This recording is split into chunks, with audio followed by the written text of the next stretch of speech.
Hi, my name is Talia Thomas. I am grateful to be back as a facilitator this summer for STEM Gem Summer Camp. I am a fourth-year PhD student in the Mechanical Engineering Department, and this is my second year as a facilitator for the STEM Gems Camp. This morning, we worked on data fortressing and cybersecurity. So our campers surveilled the building. We looked for blind spots and weak spots, ways that we can make our structures safer and more sound.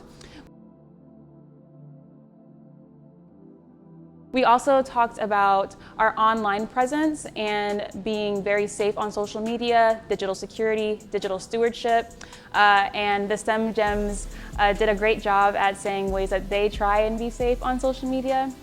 And then lastly, we did some hacking. We broke some codes.